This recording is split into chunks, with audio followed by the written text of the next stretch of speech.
What's cracking, everybody? It's your boy Spooky Felrose here, bringing you some Pokemon Go Battle League content. And in today's video, we're going to be talking about the return of the Great League Halloween Cup. Now, why did I mention Great League? Just because it's worth noting that next week we're going to have an Ultra League Halloween Cup, which there will be a video for, of course. So stay tuned for that. But just have your XL Spooky Mons ready. But anyway, as usual, we're going to go through the meta bit by bit, group by group, and I would just real quickly, if you're interested in getting access to the teams that I myself and my Patreon Discord will be running for this Halloween Cup, or early access to these analysis, there's a link to my Patreon in the description. Go ahead and check that out for early access to all of the tips, tricks, teams, basically everything under the sun for Pokemon Go Battle League and Sylph and all that stuff. And then if you're looking for some coaching, want to try and hit Legend for the first time this season, or Veteran, or Ace, or even, you know, any new high, which is still something to be proud of, there's a link to Metafy in the description, which I offer coaching services through them. So go check that out if you're interested. Anyway, let's get right into this meta analysis for the Halloween Cup. So right on this first page here, we've got the poisons. So there's going to be like your poison jabbers, poison stingers, basically the things that function as poison type attackers. So Toxapex is the new Pokemon on the block here, just got released last week and is definitely going to be the #1 mon to beat in this meta. Toxapex is so insanely bulky, has about the same bulk as Azumarill, and is able to just pull off some amazing matchups just because of the fact that it has that bulk. Look at this list. It can beat Umbreon, Mandibuzz, which are already very bulky in their own right. The things that it really loses to are going to be the ghost types and anything that can put out consistent ground damage while resisting the poison damage. So like Beedrill, Nidoqueen, Toxicroak. Fortress is on the list because it has that earthquake, I believe. So that's how you beat Toxapex, right? You resist the poison damage and you deal the ground type or other super effective damage back to it. Or if you're just a ghost type, you just completely, have the Shadow Ball and you just completely decimate it. Now, the reason why Marowak, unfortunately, can't quite tank the brines, which is why it isn't able to take the matchup. But I'm going to focus some more on the new stuff. You guys have seen this cup before, twice at least, maybe 3 times now, in fact. And you already know about things like Nidoqueen, Golbat, Skuntank, Drapion. Those are all stuff that you guys are very well and intimately familiar with. So we're going to take a little bit less time on those. I will mention, though, obviously Nidoqueen and Golbat are two of the best Poison Fang users in this cup. They are able to function as safe swaps, leads, closers, you name it, just by the sheer essence of being able to just whittle things down with Poison Fang.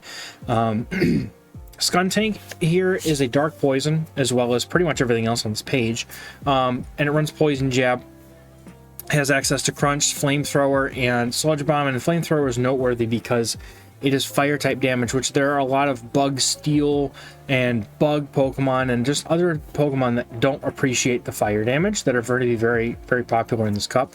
So it's a nice little trick to have up your sleeve. So the Alolan Grimer is, relatively, I guess, uncommon, right? It's number 16 on the rankings here. You're going to run it as a Poison Jabber, not Jam. Although Jam is tasty.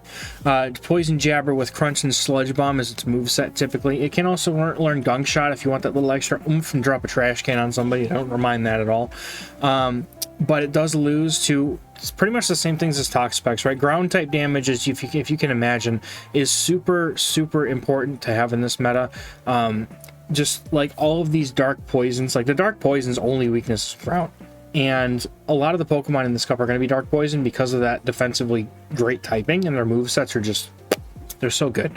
So Alolan Grimer has some bulk to it. It has a ton of HP. The defense isn't great, so it's kind of squishy, but it has a lot of HP. So it is able to take out, the fairies.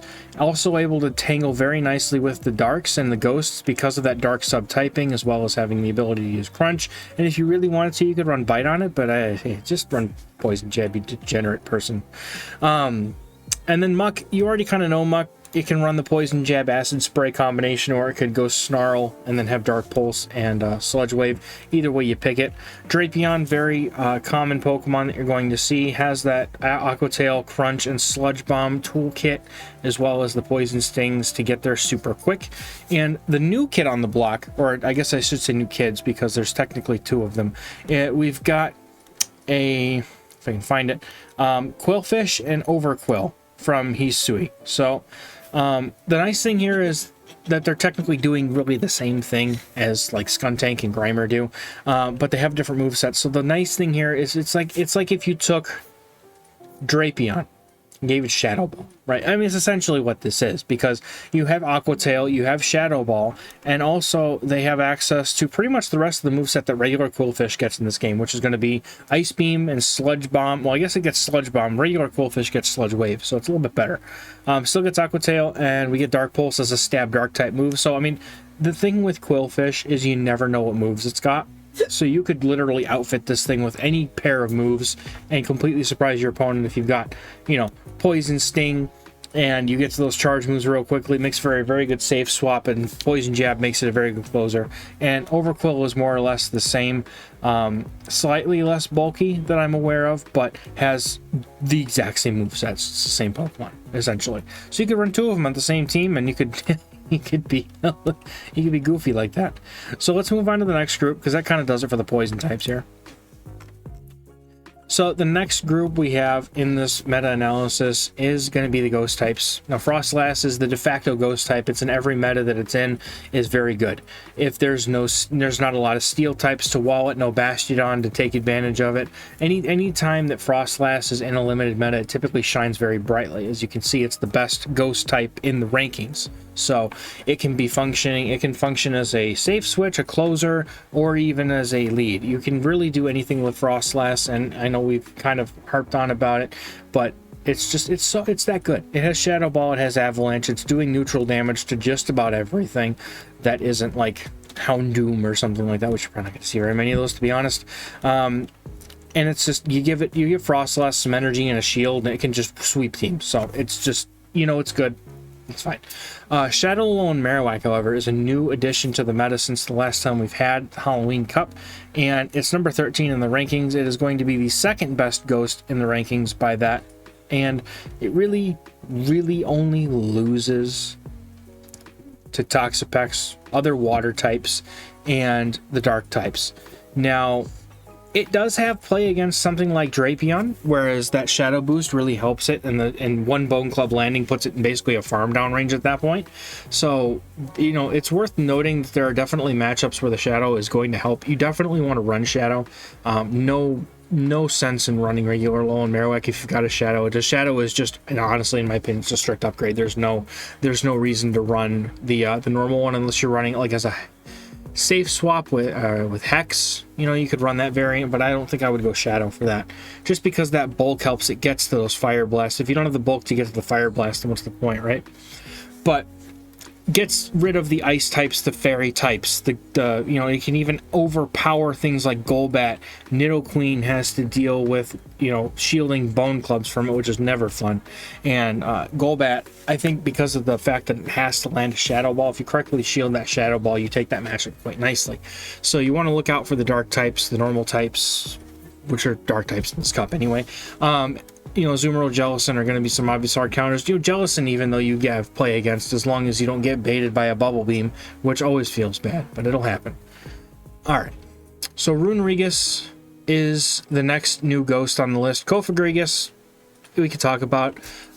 We've seen Cofagrigus plenty already. It has the double nuke moveset, has Dark Pulse and Psychic, as well as Shadow Claw and Shadow Ball. So, like, Cofagrigus is just something you just want to make sure you keep off of a dark type or a normal type, and you can do just fine with it. Give it some farm down and some shields, just like Frostlass, and it makes for an excellent sweeper. You could put it in the lead, but honestly, it doesn't seem like it does the job as well for me in the lead whenever I've used it. But that's just my own personal experience. Your mileage may vary. But Runerigus has the addition of Shadow Claw in this new season, and it also has a bait move of Sand Tomb, which is very important because that spammy ground type damage is going to allow it to lower the defense as well as continuously rack up more damage as it goes, just like something running Poison Fang. Just that, I mean, honestly, Sand Tomb isn't as good as Poison Fang, let's be honest, but it is what it is. Runerigus is pretty bulky, and it's able to tangle with a lot of things that normally other ghosts maybe can't. So for an example, it's able to tangle with Alolan Ninetales if it lands the Shadow Ball after baiting.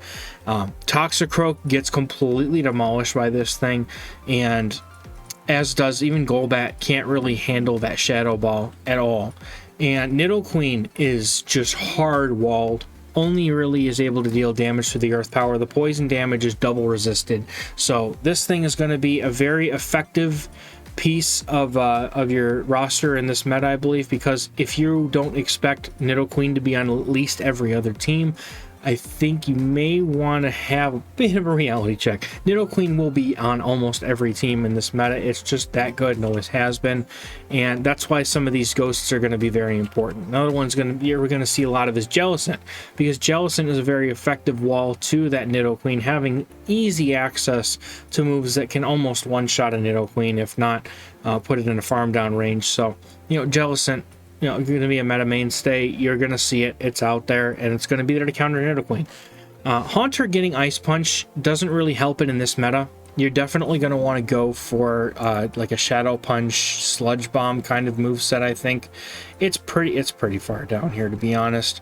Yeah, number 63. So then the Sims, you're going to be preferring to have the Shadow Punch, Sludge Bomb moveset, because you got to be able to nuke the fairies. Stay hydrated, folks. So Haunter having Ice Punch is not going to be so great, because what's it really going to use it on, right? There's not really that many things like flyers or anything that is really normal type that the Sludge Bomb wouldn't already do a ton of damage to. So definitely good to go with the standard moveset here for Haunter.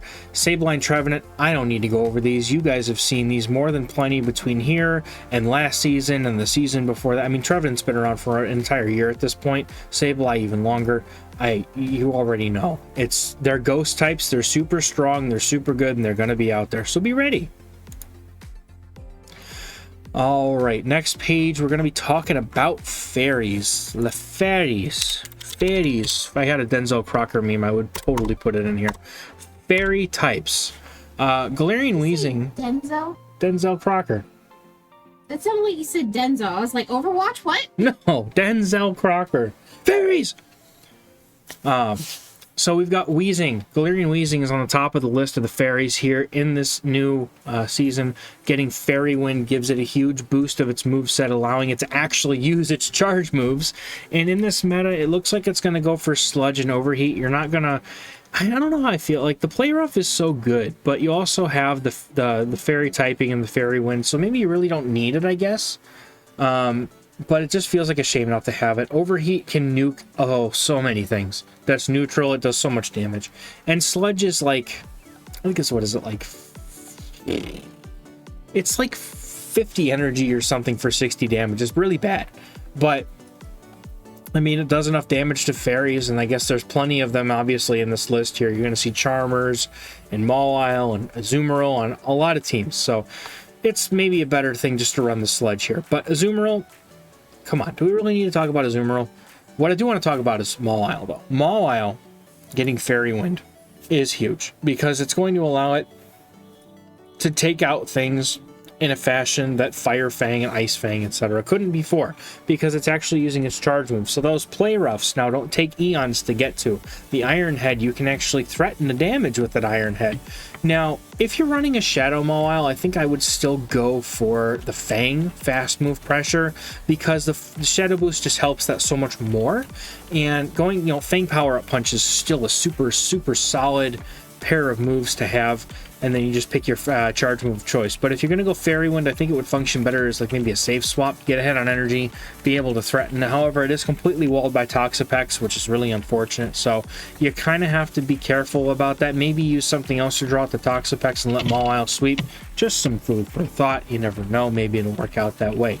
Tapu Fini is another new addition to the cup. I think we may have had it, maybe we did have a Halloween Cup during the interlude season, which is when Tapu Fini arrived, I think, but in any case, it's new enough, right? So if you were lucky, unlike myself, who still does not have a Great League Tapu Fini, after doing over 40 trades, and I hate it, and I curse it every day, because I wish I had one for Great League, but I don't. But if you are one of the lucky few who have one, you have a very valuable asset in your roster. This thing having Water Gun, Surf, and Moonblast with the typing and bulk that it has is just a force to be reckoned with, and is able to put a lot of pressure on a lot of different things. So even though its losses here are listed like Toxicroak, Nidoqueen, Wormadam, Azumarill, those are not as far off losses as the Sims may have you believe.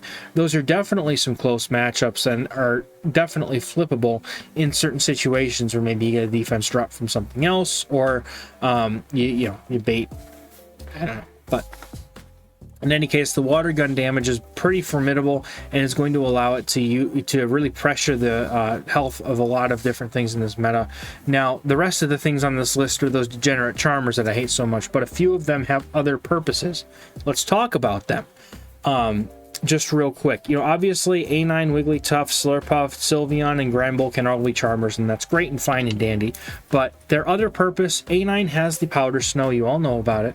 Has the ability to spam out Weather Balls like nobody's business, and in a meta where you're probably not going to want the Ice type damage because of all the steals, and I mean, there's not really a whole lot of things that, there's waters, there's not really a whole lot of things that really care about the ice, so it's really up to you kind of what you see in the meta.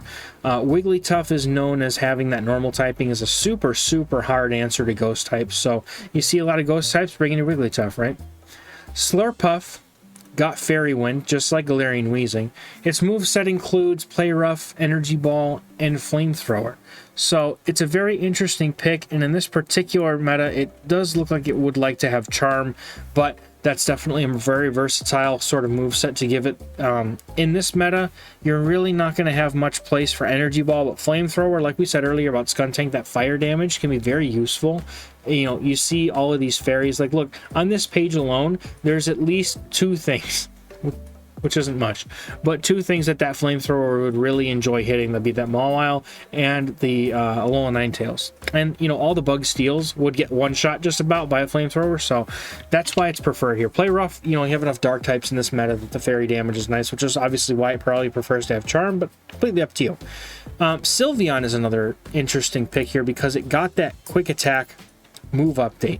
So while it doesn't have the ability to farm things down as hard as Charm would, it does have a reasonable amount of fast move pressure, but also gains energy very quickly. So now suddenly you could be using Sylveon as a way to safe swap in and trap the Nidoqueen in a situation where now she has to send both shields out in order to maintain switch, or has to basically, say, you know what, I'm not putting both shields down and I'm going to go down. And then you are an Inuan switch, and it's just Sylveon can be very dangerous in a situation like that. Granbull, we all know about Granbull. The Shadow Granbull is disgustingly strong. And just a small aside, Snarl Granbull is so spicy, and I love it. But it's really not super great. But it's going to get shields like nobody's business. You throw in a Snarl Granbull, get to a couple close combats or crunches, I guarantee you both shields are going to be gone by the time it goes down. So that's a use for Snarl Granbull. Otherwise, you could just charm everything into oblivion and be fine with it. So next we've got the bugs. And you know what really bugs me?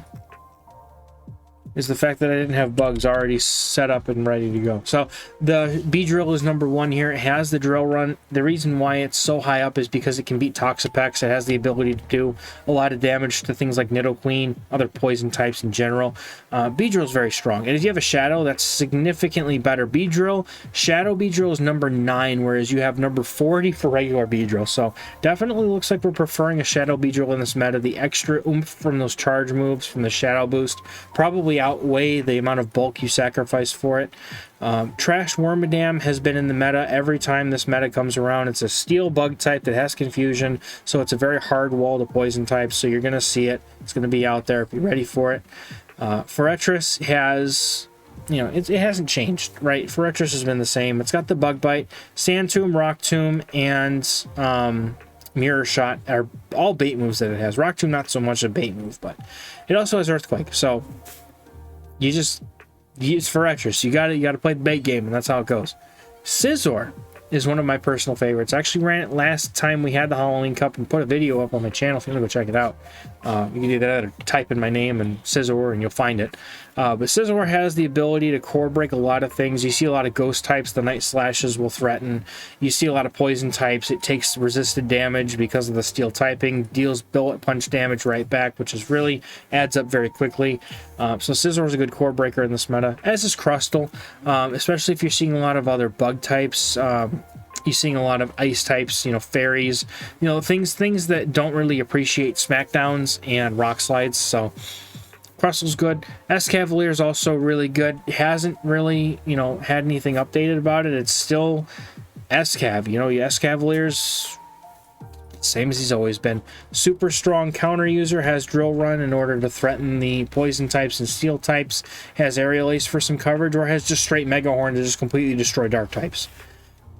Ariados and Galvantula, also not that new. Both the spooters of the cup, very useful in their own right. Both have access to lunge.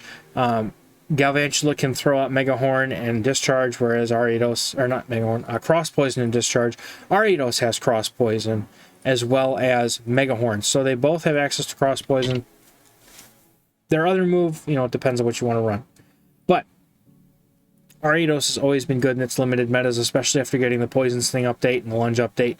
So it could be very good. It may not be that bad. I mean, it's in a meta where there's plenty of other things that have the steel typing, but as well at the same time there's plenty of other things that hold fairy and dark typing, which Ariados and Galvantula definitely could be in a position to take those out, especially Ariados. I feel like that core breaks the fairy and the dark types very nicely. So Buzzwole, however, is absolutely new. And the thing with Buzzwole is it's super bulky, and I'm pretty sure that most of you don't have more than one of these unless you traded. So it doesn't really beat a whole lot. It can somehow take out Wormadam Trash despite having a fighting typing and being super frail. But it just straight loses to the fairies, to the ghosts, to the poisons, to the, you know, Mandibuzz and the Marowak. It's just, it's so bad. This is not the cup for Buzzwole, trust me. So let's move on. Let's talk about these dark types. Some of the most prevalent Pokemon in this entire meta are the dark types because of how versatile these dark types are. Now, Mandibuzz and Umbreon, Umbreon and the Flying Umbreon, Land Umbreon, Air Umbreon, the Blimp, whatever you want to call it. Both of these Pokemon have very good movesets, and then they have Snarl for a fast move, as well as Foul Play or Dark Pulse. And then Mandibuzz comes with Aerial Ace and Shadow Ball, whereas Umbreon has a secondary option on Legacy side of things. Both of the moves have to be Legacy, but can either run Psychic for the poisons or Last Resort to deal with other dark types. I like Psychic Umbreon in this meta a lot, I really do. Throw it on the lead, and your opponent has to go through so many resources to take out an Umbreon. It's kind of insane. XL Pawniard is something that's slightly newer here. It's been around for a while, but not a ton of people have one built. And honestly, I feel like that's a mistake. If I could, I would build the XL Pawniard. It has such an amazingly strange but effective combination of typing and moveset here. Having essentially, you know, almost the same kind of moveset as Scizor, but without having the bug typing, so it's less frail when it comes to not only its stats, but also its ability to tank things like fire moves. Obviously, you know, being double weak to fighting itself is not great, but you take some and you get some, right? But, you know, the wins on this thing, you know, steel typing double resists the poison, allows it to really just put a lot of pressure on a lot of Pokemon that have, you know, movesets that may not be necessarily ready for a dark steel type. Another dark type here, Alolan Raticate.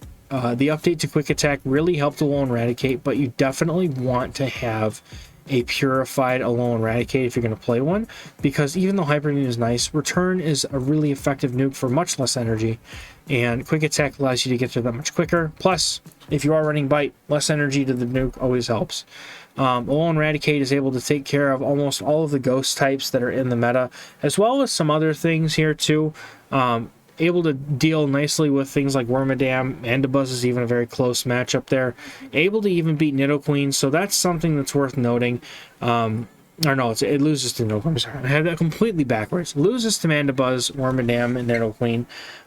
Also really isn't able to take it against Frostlass and even Shields, even matchups, so that's also something that's worth being careful of. But it is able to beat the likes of the ghost types. Somehow it's able to beat Azumarill too, which is very interesting to me. Able to take out Golbat, Umbreon, Alolan Marowak. There's some very, very strong wins for this cup. Now, the rest of the dark types here, a little on the spicier side. Aside from Obstagoon and Scrafty, we all know all about them. You're not going to see a whole... you might see some, but they're meta mainstays. You'll know all about them already. Even Obstruct Obstagoon. Like, I wouldn't use Obstruct Obstagoon in a Great League just because I don't like the fact that it doesn't have as much bulk as it does in Ultra League, and that's where it really gets to use those debuffs and buffs to shine brighter. But still worth noting that they will be eligible in this meta, and you will see them. Zweilous. You remember the video I did a few weeks ago about Zweilous and Alolan Marowak. Now, Zweilous mows down grass, he mows down grass types. Also mows down ghost types and comes out with 2 charge moves loaded. So, yeah, if you've seen a lot of double ghost backlines, counter swapping as Zweilous is probably one of the strongest, just plays you can put upon your opponent to really make them think about their life choices by running double ghost. So, if you do have fun with that, I might too. Tyranitar, Shadow Tyranitar especially, isn't necessarily new, but it's worth mentioning because if you just happen to see all of this stuff in this entire video that really doesn't do great when paired against a rock dark type, and that Shadow Tyranitar smackdowns hurt so hard that if you just catch it at the wrong time, it will mow you into the Shadow Realm. Which is always fun. I enjoy doing that. It's so much fun to do. Anyway, so let's talk about some of the cores you might see in this meta. So on the top left, we've got the Toxapex Dark Core. So Goon is probably one of its best core mates, but it also pairs very nicely with Mandibuzz, and this is a disgustingly bulky team. You can throw Umbreon on this thing, and you're just going to time people out all day. The Nidoqueen Scrafty core is a tried and true core that everybody knows about and everybody's used at least once or twice. I've created a really popular team around this core, and I can definitely vouch for the fact that it's really good as long as it's not hard countered and met with some, BS. But on the bottom, we've got a couple more interesting cores here that aren't quite so, obvious. The Runerigus and Galarian Weezing core, I find, is very interesting. You could put either one in the lead because they have merit. You've got the debuffing of the Runerigus in the lead, and then you've got Overheat from the Weezing. You could just throw an Overheat and dip clear the debuff. Both of them have a very tight core. They're only core broken by just a few things. Obviously, Runerigus is able to really take care of business when it comes to the opposing poison types that Galarian Weezing doesn't do as great against because it has that fairy typing. It does kind of hold it back against poison types, but they core very nicely together, and I think you should give it a shot, especially if you get a good Galarian Yamask from the upcoming Halloween event, which, spoiler alert, video comes out tomorrow for that. If you want to know what you need to focus on for PvP and what Pokemon you should be grabbing out of that event, check out the video and hit the subscribe button. Get that notifications turned on if you want to know when that comes out tomorrow. Last core that I'm going to talk about before we wrap this up here is going to be the Jellicent and SCAV core. Now, SCAV, as long as you've got something that resists like fighting, in this meta, I don't think it's as important to resist fighting because obviously Goon and Scrafty don't appreciate being hit by counters either. But Jellicent resisting the fighting type damage and just other things too is helpful. But this is if you want to screw with Nidoqueen and Toxapex, this is the kind of core to go with because this is I hate poison and everything poison is about core. So in the middle, we've got some de facto safe swaps that are going to probably be used as such in this meta. Umbreon, very obvious. It's always kind of been a very safe swappy kind of Pokemon. Get ahead on energy and just overwhelm the opponent with the damage and spamminess. Drapion is much the same way. You're going to see that in a lot of safe swaps as well. Sableye, you don't need me to explain it. It's a safe swap even in the Open Great League on like every other team. So it's good. And Golbat and Shadow Golbat as well. Having the Poison Fang allows it to steamroll through some matchups where normally you wouldn't expect it to, and having the coverage of Shadow Ball allows it to really threaten the ghost types and such with shields. So Golbat is definitely deserving of a spot here in the middle section with the safe swaps. But y'all, that's gonna do it for the Halloween Cup video. It's been a fun 30 minutes going over this meta with y'all, and I really hope that it helped you kind of figure out what you're going to run. Let me know in the comments how your Halloween Cup and how you're preparing for it, how it goes for you, and I will be catching you in the next video. Thank you so much, and I'm going to do it because I had to do it. Here, it's the laugh, the laugh.